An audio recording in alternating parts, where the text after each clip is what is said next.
오늘도 필립의 사연방을 찾아주신 여러분 모두 반갑습니다. 스트레스를 풀어드릴 사연을 바로 읽어드리도록 할게요. 안녕하세요. 종합병원에서 흉부외과 전문의로 일하고 있는 40대 초반의 여자입니다. 의사라는 직업을 가졌으면 시댁 식구들에게 좋은 대우를 받으며 살 거라 예상하는 분들이 계실 텐데 전혀 그렇지 않다는 걸 알려드리고자 글을 쓰게 되었습니다.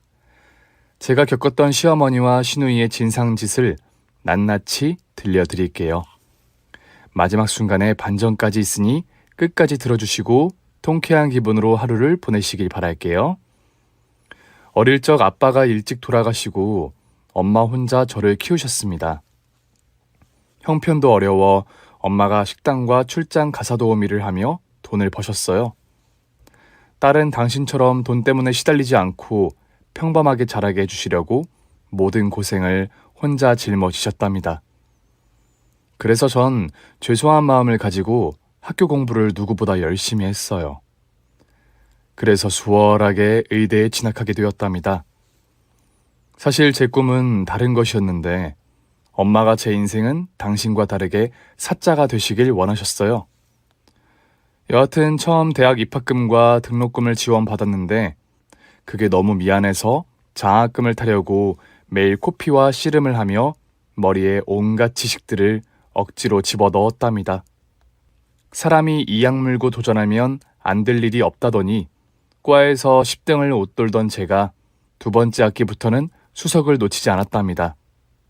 의대에서 그 정도 실력을 올렸더니 교수님들에게 관심과 애정을 받을 수 있었어요. 그래서 졸업 후에는 당연히 교수님들이 계시는 저희 대학교 이름이 걸린 대학병원에서 일을 시작했습니다. 인턴 때부터 잠을 거의 자지 못하고 병원에서 먹고 자기를 반복했어요. 엄마는 그런 저를 보시며 안타까워하셨지만 한편으로는 나중에 제 인생이 쫙쫙 펴질 거라며 걱정을 내려놓으셨답니다. 병원에서 인턴과 레지던트 생활은 바쁘고도 피곤하게 돌아갔어요. 병원에서 일하는 동안 휴가를 제대로 써본 적이 없어서 엄마와 여행 한번 다녀오지 못했죠. 레지던트가 되었을 때는 전문의가 되려고 일과 공부를 더 하게 되어 침대에 거의 누워보지 못했습니다. 흉부외과과 진료 과목이었던 저는 수술실에 들어가 교수님들이 죽어가는 많은 사람들을 살리는 걸 두 눈으로 보게 되었어요. 그때 엄마의 권유이지만 의사가 되길 100번 1000번 잘했다고 느꼈답니다. 저도 사고나 질병으로 죽어가는 사람의 심장을 다시 뛰게 해주는 유능한 의사가 되겠노라 매일 가슴에 되새기고 다짐을 했었죠. 그때까지는 남자를 만나는 건 사치라고 생각해서 누가 소개팅을 해준다고 해도 눈 하나 깜짝하지 않고 모두 거절했답니다. 또 저는 자연 만남을 추구하는 자만추여서 인연을 억지로 만들고 싶지 않았어요. 그랬던 저에게 어느 날 말도 안 되게 인연이 찾아왔답니다. 교통사고로 크게 다친 환자 수술에 어시스트를 맡게 되었는데 거의 가망이 없을 것 같은 남자를 교수님이 수술로 살리셨어요. 대동맥이 끊어져 피를 많이 흘려서 다들 환자가 살 가망성이 없다고 했는데 저희가 그를 살려낸 거죠. 이후 입원 중에도 저는 그 환자를 자주 들여다보며 회복할 수 있게 도움을 많이 주었어요. 제 수술 경험 중 가장 기적같이 살아난 사람이라 그런지 자꾸 신경이 쓰였답니다. 그래서 그 환자와 여러 대화를 나누며 친해져서 나중에 밥도 같이 먹기로 했어요. 얼마 뒤 그가 퇴원하고 만나자고 연락이 걸려왔는데 제 직업상 연락을 거의 받지 못해서 멀어지고 말았죠. 나중에는 그도 연락을 포기했는지 문자 한 통도 보내지 않았답니다. 그냥 스쳐가는 환자 중에 하나라고 생각하고 있었는데 아주 우연히 그를 다시 만나게 되었어요. 치통이 있어서 신경치료를 받으려고 치과에 가서 간호사의 안내를 받고 진료실로 들어가 입을 벌렸는데 의사 선생님이 저를 보고 피식 웃더라고요. 박진서 선생님 아니세요? 저는 입을 벌린 채 대답했습니다.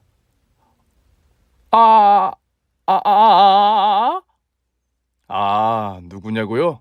접니다. 얼마 전 박 선생님 병원에서 태어난 김선달이요. 어?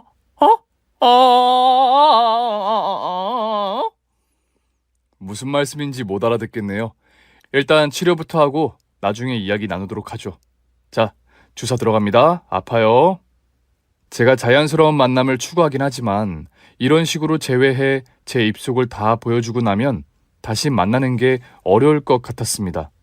그래서 치료를 마치고 조용히 도망가려고 했는데 선달 씨가 오늘 저녁에 시간이 괜찮으냐고 물었답니다. 제가 입안을 훤히 보여서 창피하다고 말하니까 선달 씨는 병원에 입원했을 때 일주일 내내 세수도 안 한 얼굴을 보였으니 제가 더 나은 게 아니냐고 했고 제 입안이 비교적 깨끗해서 거부감 같은 게 없다고 하더라고요. 저는 어이가 없어 웃음이 새어나왔고 이렇게 인연이 된 거 밥이라도 먹어보자 생각하고 선달 씨의 저녁 데이트를 받아들였답니다. 식사를 하며 같은 의사로서 고충이 뭐가 있는지 스트레스는 어떻게 푸는지 많은 대화를 주고받았어요. 그는 요즘 쌓인 피로가 심했는데 제 얼굴을 보니 싹 가셨다며 은근히 추파를 날리더라고요. 진서쌤, 우리 잘 통하는 것 같지 않아요? 나랑 있으니까 재밌죠? 네? 네. 아무래도 직업이 같으니까 그렇죠. 그럼 우리 같은 직업군끼리 만나보시지 않을래요? 지금 사귀자는 말이에요? 만난 지 1시간 만에 들이대시는 거예요? 에이, 우리가 만난 건 몇 달 전이죠. 쌤이 내 목숨을 구해줬잖아요.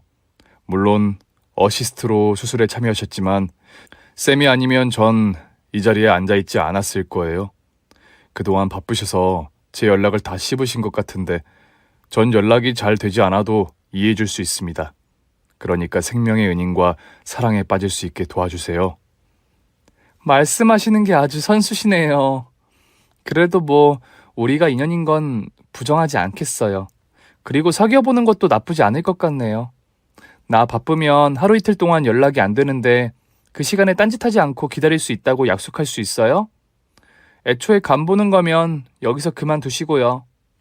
그러자 선달 씨는 진심으로 저와 결혼을 전제로 만나보고 싶다고 확언을 하더군요. 그래서 저희는 각자의 병원에 가서 만나게 된 인연으로 사랑을 시작하게 되었습니다.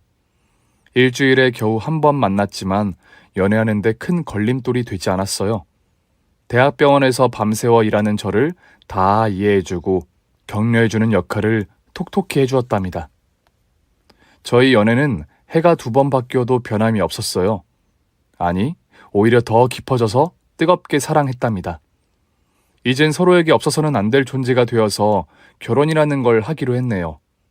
먼저 친정엄마께 선달 씨를 소개했더니 치과 의사의 인성과 인물 모두 좋아서 아주 마음에 들어 하셨습니다. 이제야 당신의 걱정이 하나도 없을 것 같다며 세상 편한 한숨을 내쉬며 허락해 주셨답니다. 그런데 시댁에 찾아가자 시부모님과 시누이가 저를 달갑지 않게 보셨어요. 아무리 같은 의사여도 급이 다르다는 말씀을 하셨어요. 서울에 있는 명문대 의대를 나왔다고? 내년에 전문의가 될 예정이고?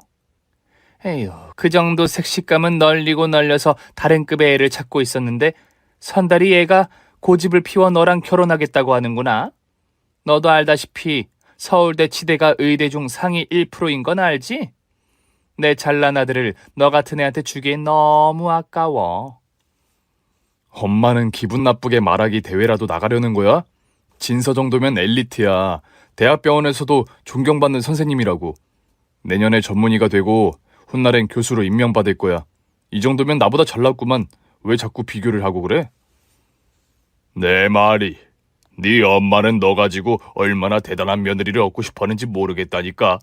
진서 정도면 과분한데 말이야. 진서야, 괜히 귀담아 들을 거 없어. 다행히 시아버지와 남편이 제 편을 들어주셔서 가시방석의 가시는 사라지는 기분이었습니다. 시모녀는 계속해서 저를 깎아내리는 말을 많이 하셨는데 제가 홀어머니 밑에서 자랐다고 하자 표정이 심하게 일그러졌어요. 아버지가 없다고? 에휴, 내가 큰 걸 바라는 것도 아니고 우리 집안과 비슷하고 아들내미랑 똑같은 스펙이면 된다는 건데 하나부터 10까지 마음에 안 드네. 그러게 엄마. 나중에 둘이 결혼하면 사람들이 혼주석에 사돈어른이 왜 없느냐고 많이들 물어볼 거라고. 그럴 때마다 엄마는 곤란한 이야기를 꺼내야 해. 그럼 남들은 이렇게 말할 거라고. 뭐가 아쉬워서 온전치 못한 집안이랑 사돈을 맺었어 라고 말이야. 시모녀의 말이 끝나기 무섭게 시아버지가 버럭 소리를 지르셨습니다. 이놈의 기집애가 말이면 다인 줄 알아? 어디 할 말이 없어서 사돈어른이 안 계신 걸 그따위로 막말해? 당신이 이 모양이니까 딸내미가 따라하는 거 아니야. 둘 다 내 며느리 기분 좋치려면 이 집에서 나가! 난 뭐라 해도 진서를 내 며느리로 받아들일 거라고. 아니 여보, 우리는 그냥 있는 사실을 그냥 말해본 것뿐이야. 그냥 말만 한 건데 문제가 있어? 이 사람이 진짜! 당장 며느리한테 사과 못해. 알았어요. 사과하면 될 거 아니야. 예, 진서야, 우리가 말이 심했다. 너 정도면 괜찮은 며느리감 맞아. 됐지? 기분이 못 갔긴 했지만 시아버지가 대신 화를 내주셔서 조용히 고개를 끄덕이고 넘어갔습니다. 어찌되었든 결혼 승낙을 받고 시댁에서 나왔어요. 나중에 시모녀 때문에 골치 아픈 일이 여러 생길 것 같았지만 저는 의사이고 바쁜 사람이니 이리저리 잘 빠져나갈 수 있을 거라 단정했습니다. 상견례는 제 편인 시아버지가 계셔서 엄마한테 큰 부담을 주시지 않았어요. 물론 시어머니가 개인 병원이니 외제차니 하면서 요구를 던지셨는데 시아버지가 인상을 쓰시며 쓸데없는 소리 하려면 나가라고 하셨답니다. 이에 시어머니는 입을 다물고 시아버지가 많은 걸 생략하자는 말씀에 동의했어요. 그래서 혼수도 저희 부부가 알아서 고르고 집도 마음에 드는 곳으로 가기로 했답니다. 남편은 제가 일하는 대학병원에서 최대한 가까운 곳으로 신혼집을 마련해 주었어요. 일이 많이 피곤하니 빨리 돌아와서 쉴 수 있는 보금자리를 찾아주겠다면서 말이죠. 이렇게 결혼 준비를 모두 끝내고 예식을 치른 뒤 신혼부부의 삶이 시작되었습니다. 하지만 레지던트를 마치고 전문의가 되는 시점이어서 보통 바쁜 게 아니었어요. 하루 잠을 잘 시간이 3시간 남짓밖에 되지 않았답니다. 전문의 초기라 익혀야 할 것도 너무 많았고 공부해야 할 게 산더미여서 진료 시간 외에도 눈이 빠지게 모니터를 들여다봐야 했네요. 그러다 보니 남편을 챙길 수 있는 여유가 되지 않았어요. 밥을 차려주는 건 거의 불가능한 수준이었고 같이 저녁을 먹을 수 있는 시간도 일주일에 몇 번 되지 않았답니다. 이런 바쁜 와중에 시모녀는 저에게 큰 불만이 있었는지 병원으로 자주 찾아왔어요. 제가 점심도 거르고 일만 하다가 겨우 짬을 내서 직원 휴게실에 앉아 커피를 마시는데 두 사람이 벌컥 문을 열고 들어왔답니다. 채, 눈 뜰 새 없이 바쁘다더니 눈만 잘 뜨고 있네. 게다가 아메리카노까지 드시고 있네요. 자기 커피 마실 시간은 있고 우리 오빠 밥 차려줄 시간은 없어요. 요즘 우리 오빠 얼굴이 반쪽이 된 건 아세요? 얘는 알아도 가만 냅둘 애야. 이기적인 애라 지 밖에 생각을 못하거든. 내 말이 맞지? 어머님, 아가씨, 저 어제 수술이 있어서 밤을 새웠어요. 이제 겨우 숨 돌릴 틈이 생겨서 잠 깨려고 커피 좀 마시고 있는 거라고요. 제가 남편을 잘 챙겨주지 못하지만 서로 최대한 도와가면서 잘 지내고 있어요. 곧 죽어도 죄송하다는 사과는 안 하네. 의사 며느리 무서워서 무슨 말이라도 하겠냐? 언니, 그래봤자 치과 의사보다 아래예요. 언니가 부족하니까 3D 업종인 흉부외과에 있는 거 아니겠어요? 잘난 우리 오빠랑 살면 최소한 고마워서 도리는 하고 살아야 할 거 아니에요. 제가 아무리 밤을 새우고 바쁘다는 말을 해도 시모녀는 당신 아들 걱정뿐이었습니다. 그래도 잠은 집에서 잔다며. 그 말은 뭐냐? 충분히 내 새끼 밥 차려줄 여유는 나온다는 소리 아니겠어? 너 앞으로 아침마다 밥상 사진 찍어서 나한테 보내. 우리 아들이 뭘 먹고 다니는지 확인해야겠으니까. 엄마가 직접 찾아가서 확인하지 않는 걸 다행으로 아세요. 이런 시어머니가 세상에 어디 있습니까? 언니는 오빠만 잘 만난 게 아니라 시댁 식구들 복도 터졌다고요. 두 모녀의 말이 하도 기가 막혀서 뭐라 대꾸하려고 하다가 기운도 없고 말씨름하고 싶지 않아 대충 대답했습니다. 네, 알겠어요. 아침마다 사진 찍어서 보낼게요. 그리고 저녁에도 일찍 퇴근하면 저녁상도 사진을 남겨드리죠. 그럼 됐나요? 이게 말하는 꼴하지 마라. 옛다 하고 엿가락 던져주는 기분이네. 넌 말을 왜 그렇게 싸가지 없이 하냐? 아, 이제 보니 가정교육이 덜 되어서 그런 거네. 애비 없이 컸으니 호로 자식인 거야. 네 애미도 무식한 것 같더라. 그러니까 네 본성이 공부를 아무리 해도 바뀌지 않는 거라고. 어머님, 지금 그게 무슨 말씀이세요? 여기서 호로 자식이니 저희 엄마를 들먹거리는 못 같은 말을 왜 하세요? 앞뒤 맥락 없이 그렇게 막말하는 어머님과 아가씨야말로 본성에 하자가 있어 보이네요. 아주 연병을 하네. 내가 있는 사실을 말하니까 가슴이 찔려서 꿈틀하는 것 좀 봐라. 그리고 우리 본성이 어쩌고 저쩌? 이 싸가지 바가지 인연 말하는 꼬라지가 영락없는 호로 새끼네. 시어머니는 말의 끝남과 동시에 제 뺨을 세게 날리셨습니다. 밤을 새우고 정신이 없던 와중에 당한 일이라 벼락을 맞은 기분이었답니다. 두 사람은 이런 식으로 제 속과 몸을 엉망진창으로 만들고 병원에서 나가길 반복했습니다. 시댁에 찾아가지 못하고 집에서도 얼굴 보기 힘드니 이런 식으로 병원에 찾아와 진상을 부렸죠.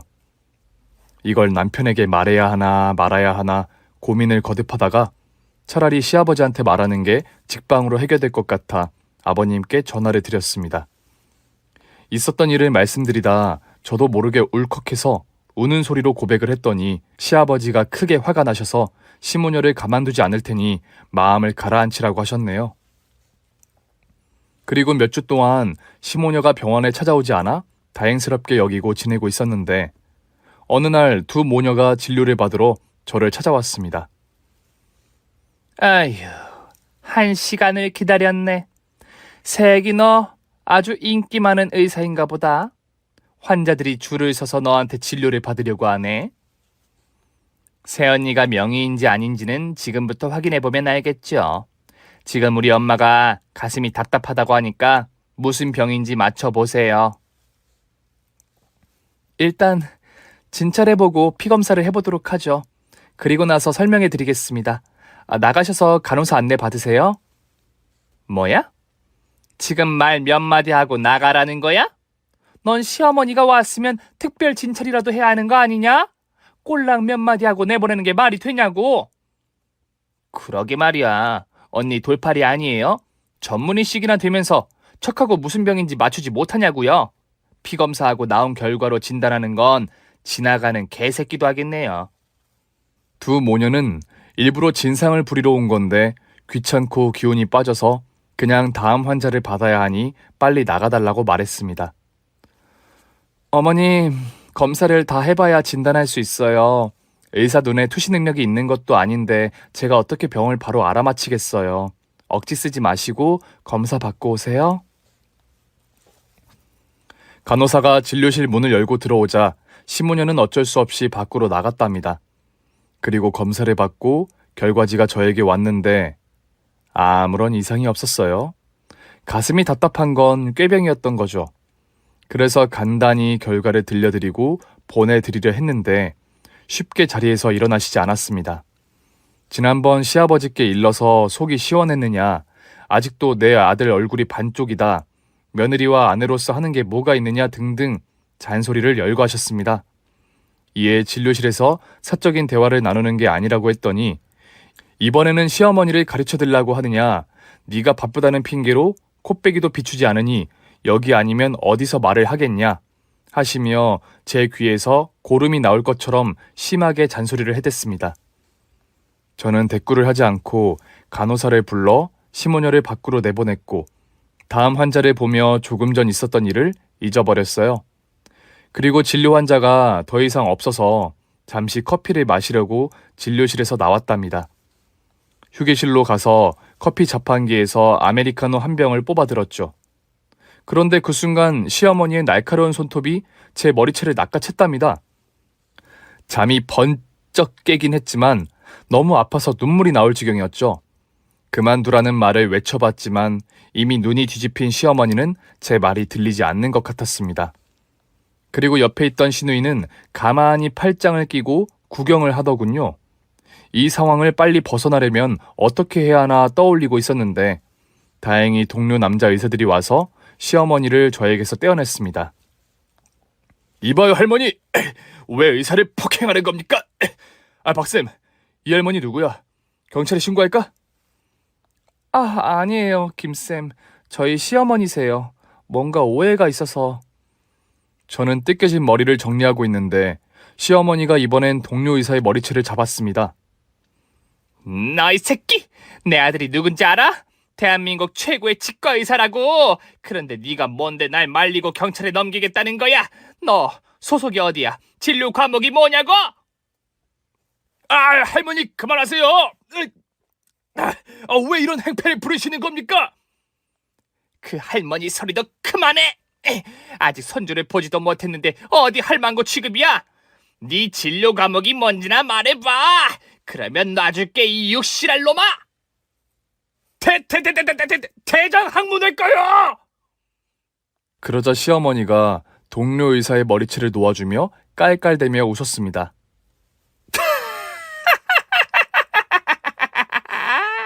남의 똥구녕이나 살피는 놈의 새끼가 지금 날 할망구 취급하면서 경찰 부르겠다고 운운한 거야? 이 태가리에 똥꼬만 가득 찬 빌어먹을 새끼야. 냄새나는 똥꼬만 보니까 태가리에 똥만 찼냐? 남의 귀한 직업을 한순간에 똥으로 만들어버리는 시어머니가 너무 한심해 보였고 역겨워 보였습니다. 그래서 전 시모녀에게 개망신 시키지 말고 당장 돌아가라고 으르렁댔답니다. 수준 맞는 의사끼리 지랄들을 하네. 자네들은 무슨 진료를 하고 있나? 여기서 서울대 치대 나온 놈 있으면 손들어봐. 시어머니는 거기서 그치지 않고 동료 선생님들에게 아주 심한 말을 짓거렸답니다. 소아과 선생님들에겐 애들 코 묻은 돈 빨아먹는 기생충이라는 막말을 하고 비뇨기과 선생님에겐 냄새나는 거식이나 보는 주제라며 심한 모욕을 주었어요. 동료들과 저는 대답할 가치를 느끼지 못해 고개만 절레절레 흔들며 나가려고 했어요. 그러자 시어머니가 무식하니까 니들이 손발을 고생하는 의사로 사는 거야. 내 아들처럼 잘났어 봐. 하루 8시간만 일해도 억대 연봉을 번다고 이 띨띨한 것들아. 라며 들어줄 수 없는 말을 끝까지 하더군요. 저는 동료들을 데리고 비상계단으로 가서 진심으로 미안하다고 사과했어요. 그리고 제발 병원에 소문내지 말아달라고 부탁을 했죠. 그러자 동료들은 당연히 비밀이고 조금 전 있었던 일은 제 얼굴을 봐서 참겠다고 대답했습니다. 그 말을 듣자 미안한 감정은 배로 늘어났고 어떻게 갚아야 할지 생각해 보기로 했어요.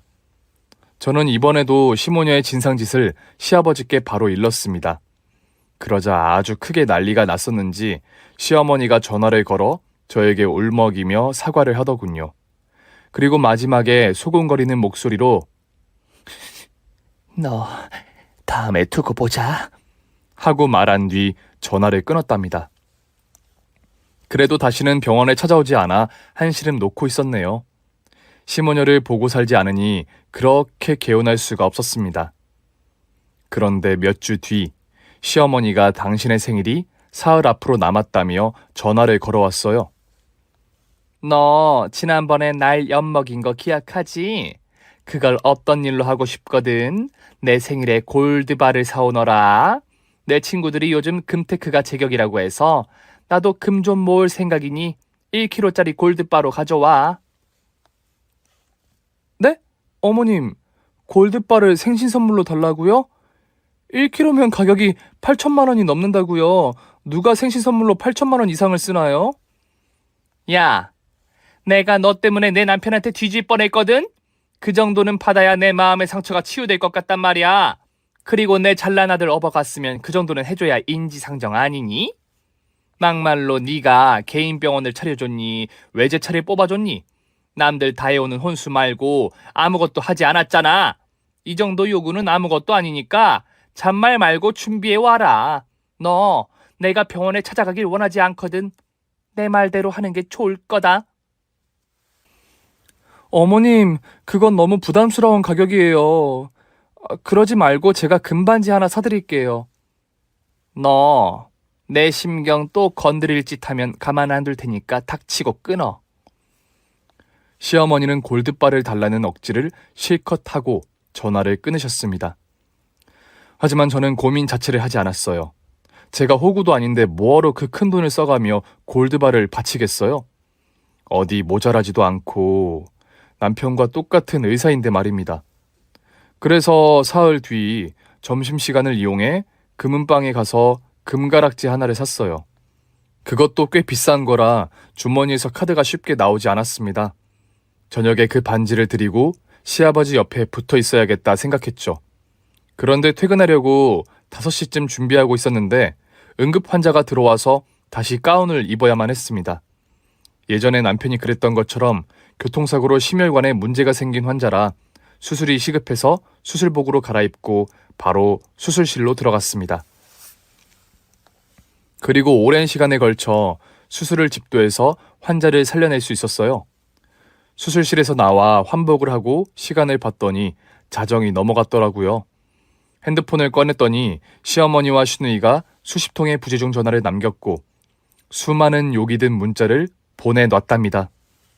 일단 죄송하다고 사과 문자를 보내고 다음에 찾아뵙겠다고 했어요. 그런데 시모녀에게 정남이가 뚝 떨어져서 시어머니 주려고 샀던 반지를 다음날 환급해버렸어요. 그리고 얼마간 조용히 잘 지내고 있었는데 시모녀가 또다시 저희 병원에 찾아왔습니다. 사과하러 온다더니 코빼기도 보이지 않고 연락도 없다면서 진료를 보고 있는데 무작정 들어와서 행패를 부렸어요. 이 썩을려나, 네가 감히 나를 농락해? 너 수술한다는 거 다 뻥카지? 내가 조금 갈궜다고 일부러 쌩깐 거 아니냐고, 이 애비 없는 년아! 어머님, 방금 돌이킬 수 없는 말을 하셨어요. 여기 CCTV 있는 거 아시죠? 목소리도 다 녹음돼서 이혼 소송할 때 요긴하게 쓸 수 있다고요? 이야, 진짜 무서운 년이네. 이런 년을 새언니로 대우할 필요 없겠지, 엄마? 당연하지. 이런 싸갈버리 쌈 싸먹은 년은 우리 집 식구로 더는 용납하지 못한다. 내가 선달이랑 인연을 찢어놓고 말겠어. 그럴 필요 없으세요. 지금 이혼할 마음 먹었으니까. 그러니까 당장 나가세요. 시모녀는 합세해서 저에게 달려들었습니다. 머리채를 잡고 따귀를 날리며 난리도 아니었죠. 전 맞고만 있지 않고 시어머니 머리채를 똑같이 잡고 시누이 뺨따구를 사정없이 날렸습니다. 그러다 간호사들과 대기실에 있던 환자들이 들어와 말려서 겨우 싸움판이 끝났답니다. 시모녀는 씩씩대면서 돌아 나갔고 저는 옷을 추스르고 다시 진료를 이어나갔어요. 그리고 퇴근 후에는 남편을 집 밖으로 불러 이혼하겠다고 통보했답니다. 나 더 이상 당신 어머니란 동생 감당 못하겠어. 아무리 당신이 좋은 사람이어도 이건 아닌 것 같아. 우리 이혼하자. 여보, 내가 대신 사과할게. 진심으로 미안해. 당신이 원하면 엄마를 안 보고 사는 걸 택하겠어. 나도 이제 신물이 난다고. 아들 가지고 장사질하는 거 더는 못 견디겠단 말이야. 됐거든? 당신이 가족들하고 연을 끊든 말든 나는 상관 안 해. 난 오늘로써 이혼 결정 내렸으니까 그런 줄 알아. 친정에서 지낼 테니까 준비되면 연락 줘.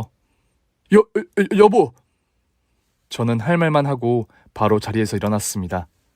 그리고 친정으로 들어가 지내며 이혼할 날을 기다리기로 했답니다. 시아버지가 이 사실을 알고 사과하려고 연락을 주셨지만 받지 않고 무시했어요.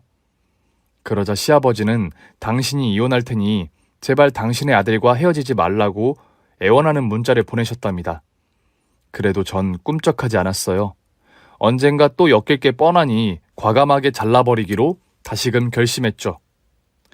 그리고 이참에 병원도 옮길 계획을 세웠답니다. 더러운 악재들을 떨쳐버리고 새롭게 시작하려고 말입니다. 그렇게 한 달의 시간을 기다렸는데 남편은 저에게 용서를 빌며 기회를 달라고 연신 빌었어요. 그의 이야기를 들어보니 시어머니와 시누이가 집에서 쫓겨나 친척 집에서 얹혀 지내고 있다고 하더라고요. 또 남편은 매일 친정 앞으로 찾아와 눈물로 저를 붙잡고 또 붙잡았습니다.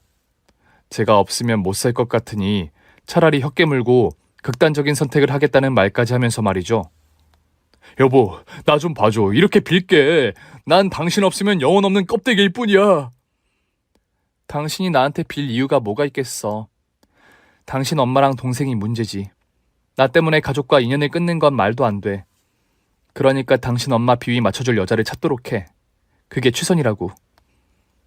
그렇게 거절하고 이혼하겠다고 강력하게 의지를 보여주었는데 다음 날부터는 시아버지와 둘이 함께 찾아와 빌었어요. 두 부자는 급기야 무릎까지 꿇어가며 저를 잡으려고 했답니다. 세아가, 내가 네 시엠이랑 신우이랑 결판을 냈으니 그만 돌아오렴. 우린 널 진심으로 사랑하고 아낀단다. 앞으로 너에게 불미스러운 일은 절대 일어나지 않을 거야. 그러니 마지막 기회를 주거라. 시아버지가 애원하는 말을 하셔서 제 마음이 흔들리다가 결국 넘어가고 말았습니다. 아버님, 여보, 그만 일어나세요. 이혼하지 않을 테니까 얼른 일어나요. 당신 그게 정말이야? 진짜 고마워. 사랑해, 여보. 아가, 고맙구나. 마음을 돌려줘서 진심으로 고마워. 그렇게 저는 다시 신혼집으로 들어가게 되었고 다시 부부 생활을 시작했습니다. 그런데 아직 해결되지 않은 일이 하나 있었죠. 시모녀를 박살내지 못한 건 말입니다. 이혼은 물렀지만 두 모녀에게 아직 쌓인 감정이 있었으니 언젠가 응징해줘야겠다고 속으로 되뇌었습니다. 그런데 때마침 연락이 왔어요. 어떻게 알았는지 저와 남편이 다시 합가한 걸 알고 있더라고요. 넌 나랑 네 시누이를 집에서 쫓겨나게 만들고 다시 내 아들이랑 살겠다고 들어간 거냐? 아주 낯짝이 철판이 따로 없구나. 어머님, 요즘 친척집에서 눈칫밥 드시면서 사시죠? 아이고, 안쓰러워라. 인연이 또 주둥아리를 함부로 놀리네. 야, 이게 다 너 때문이야. 아이고, 아무렴요. 저 하나 때문에 풍비박산이 난 거죠. 왜 아니겠어요, 어머님. 그런 기념으로다가 제가 골드바를 선물해드릴까 해요. 뭐, 골드바? 진짜 나한테 골드바를 주겠다고? 너 나한테 잘못한 걸 느끼고 있었구나. 그래서 용서를 구하려고. 그건 만나서 이야기하면 되겠네요. 제가 골드바 드릴 테니까 아가씨랑 같이 나오세요. 진상 사거리 아시죠? 거기 새로 지어진 상가 있는데 맛집이 잔뜩 있어요. 어허, 그래. 어디든 못 가겠느냐. 골드바가 기다리고 있다는데. 그런 골드바 주면서 네 시아버지한테 연락 좀 해줘라. 나랑 네 시누이 집에 들어가게 해달라고. 그것도 만나서 이야기해요, 어머님. 저 환자 받아야 해서요. 내일 정오 때까지 오세요. 전화를 끊고 내일 있을 일들을 머릿속으로 그려봤습니다. 남의 아버지가 돌아가신 걸 희롱하고 남의 엄마를 모욕한 죄가 어떤 것인지 비슷하게 돌려줄 계획을 그렸죠. 이튿날 정오의 상가 앞에 미리 나와 있었습니다. 시모녀는 골드바를 받으려고 저 멀리서 힘껏 달려오고 있더군요. 이윽고 제 앞에 서더니 숨을 몰아 쉬었습니다. 우리 안 늦었지? 언니, 오랜만이에요. 그런데 골드바는 어디 있어요? 시간 맞춰서 잘 오셨습니다. 골드바는 너무 무거워서 들고 나올 수가 없었어요. 총 100kg가 넘거든요. 100kg? 그게 돈으로 환산하면 얼마니? 대충 8, 90억 정도 되려나? 저도 계산기를 두드려보지 않아서. 언니, 진짜 저희한테 그 많은 골드바를 준다는 거예요? 가져가실 수 있으면 가져가세요. 아마 무거워서 한 번에는 안 될 거예요. 왜 못 가져가겠니? 젖먹던 힘까지 해서 가져가면 된다. 어서 골드바가 있는 곳으로 안내해라, 우리 새아가. 순진한 두 모녀는 저를 따라 상가 안으로 들어왔습니다. 그리고 하얀 가운을 입은 저희 의사 동료들이 기다리고 있었어요. 저는 주머니에 있던 하얀 장갑을 꺼내 시모녀에게 끼워주었습니다. 어머님, 아가씨, 골드바를 만지려면 일단 장갑부터 끼세요. 그래. 아, 그런데 저기 있는 사람들 네 병원 동료들 아니냐? 의사들도 그렇고 간호사들도 낯이 익어. 맞아요, 동료들이에요. 골드바를 가지시려면 저기 사람들한테 말하고 가져가야 해요. 그게 뭔 소리예요? 금괴 가져가는데 저 양반들한테 말을 왜 하는 거죠? 저는 흰 장갑을 낀 두 모녀를 제 동료 의사들 옆에 나란히 세웠습니다. 자, 이제 다들 모였으니 시무식을 시작합시다. 우리 병원의 앞날을 위해 커팅! 제 동료들이 가위로 먼저 리본끈을 자르자 시모녀도 얼떨결에 따라서 커팅을 했답니다. 그리고 동료들과 저는 박수를 치며 파이팅을 외쳤습니다. 예, 세아가 지금 뭐 하는 거니? 무슨 시무식을 한다는 거야? 골드바는 도대체 어디 있는 거야? 어머님, 지금 밟고 계시잖아요. 이 건물이 골드바예요. 저랑 동료들이 같이 마련한 종합병원 골드바. 뭐? 너 대학병원은 어쩌고? 아니, 지금 그게 중요한 게 아니지. 우리한테 골드바 준다고 하더니 이게 뭐 하는 짓이냐? 시무식에 리본끈 자르는 건 왜 시킨 거냐고? 네가 가진 저희가 뭐야? 제가 여길 불러들인 건 시모녀에게 당한 수모와 동료들에게 벌인 피해를 정식으로 사과받기 위해서였습니다. 저 교수 포기하고 여기 있는 선배들하고 종합병원 차렸어요. 뭐 거의 다 대출이긴 하지만요. 그런데 이 종합병원에 치과 자리에 어머님 아들을 앉힐 생각이에요. 지금 페이닥터로 일하는 것보다 훨씬 보수도 좋고 대우도 좋죠. 그래서 나보고 어쩌라고. 날 골드바로 가지고 논 이유가 뭐야? 나와 여기 동료 의사들에게 사과하세요. 지난번에 대장학문외과 선생님한테 똥꼬가 어쩌고 하며 조롱했죠? 또 정형외과 선생님한테는 치킨뼈나 맞추면서 살라고 막말을 했죠? 또 그만! 지금 나더러 사과하라고? 내가 미쳤냐? 에이, 재수없어. 딸, 빨리 가자. 어머님, 지금 가시면 전 이혼 소송에 들어갈 겁니다. 어머님이 행패 부린 거 영상과 녹취본 다 가지고 있어요. 위자료 싹 뜯어내고 어머님이랑 아가씨 형사처벌까지 받게 할 거예요.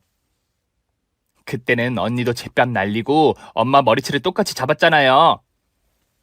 그랬나? 내가 입수한 영상에는 나만 맡고 있던데. 뭐 어쨌든 자신 있으면 그대로 나가세요. 그제야 시모녀는 덫에 걸린 사실을 인정했고 이 상황을 빠져나가려고 여러 대화를 속삭이더군요. 마침내 결론을 내렸는지 시어머니가 입을 열었습니다. 그럼 사과하면 어떤 일로 해주는 거냐? 그렇다면 사과하지. 미안드랍니다. 됐지? 노노노. 어머님, 여기 시무식에 식순 중 하이라이트가 두 분이 무릎 꿇고 용서를 비는 거예요. 아무 일 없이 지나가고 싶으면 그렇게 하셔야만 해요. 언니, 이거 너무하는 거 아니에요? 우리가 굴욕을 당해야만 속이 시원하시겠어요? 네. 이런 젠장. 할 수 없다. 우리가 꿇어야 끝나. 내 아들한테 피해갈 일이 생기면 되겠느냐? 게다가 선다리가 있는 병원보다 여기로 오면 연봉도 훨씬 많이 받고 대우도 좋다잖아. 잔말 말고 꿀차. 아이씨, 싫은데. 진심을 다해 눈물을 흘리면서 사과하세요. 선배, 거기 준비한 대화 좀 주세요. 어머님 여기 대화에 눈물이 고여야 합니다. 시모녀는 이게 무슨 개풀 뜯어먹는 소리냐며 못하겠다고 난리를 치더군요. 그래서 전 하기 싫으면 돌아가도 좋다고 말해줬습니다. 그리고 뒷감당은 저도 어떻게 할지 모른다고 덧붙였습니다. 그러자 두 모녀는 곧장 무릎을 꿇고 저와 제 동료 의사들에게 용서를 빌기 시작했어요. 죄송합니다. 우리가 행패를 부리고 조롱과 비아냥댔던 거 모두 사과드립니다. 제 성질머리가 하도 더러워서 여러분께 큰 결례를 범했어요. 이렇게 빌 테니 제발 용서해 주세요. 이봐요 할머니, 박쌤 아니었으면 우린 벌써 당신들을 고소했을 겁니다. 무자비한 폭행도 모자라 뭐라 하셨었죠? 남의 똥꾸라 보면서 빌어먹는 냄새나는 새끼라고 했던가? 아무튼 그따위 말을 하고 편하게 잘 지내실 줄 알았습니까? 미안합니다. 선처해주세요, 선생님. 나한테는 소아과 의사가 뭐랬더라? 애들 코 묻은 돈 빨아먹는 기생충 새끼라고 하셨죠? 뺨도 한 대 날리셨고요. 죄송해요. 제가 노망이 났나 봐요. 정말 잘못했습니다, 선생님. 신경외과 의사인 나에겐 정신 나간 인간들 등쳐먹고 산다고 하셨죠? 당장 사과하세요. 비뇨기과 하는 나한테는 남자 새끼가 다른 놈 꽈추 만지면서 일한다고 변태 취급했죠. 제가 다 잘못했습니다. 이렇게 두 손 모아 빌 테니 용서해 주세요. 살려주십시오, 선생님들. 제 동료들은 시모에게 당했던 감정이 사라질 때까지 눈에서 레이저를 쏘듯 강하게 째려봤답니다. 저는 뒤에서 팔짱을 끼고 깔깔거리며 웃고 있었죠. 이윽고 선배들이 이만하면 됐다고 그만 돌려보내라고 하더군요. 자, 어머님 아가씨 축하드려요. 제 동료들이 용서를 하시겠답니다. 그럼 5층짜리 골드바를 가져가도록 하세요. 머리에 이고 가시든지 이빨로 끌고 가시든지 하라고요. 시모녀는 자리에서 벌떡 일어나더니 부끄러운 건 알았는지 뒤도 돌아보지 않고 주랭랑을 쳤답니다. 그 모습이 어찌나 웃기던지 저 혼자 계속 깔깔거리며 웃었네요. 그렇게 시어머니와 시누이에게 참교육을 하고 나서 병원을 바로 개원했습니다. 시어머니에게 말했던 남편의 일자리는 사실이었어요.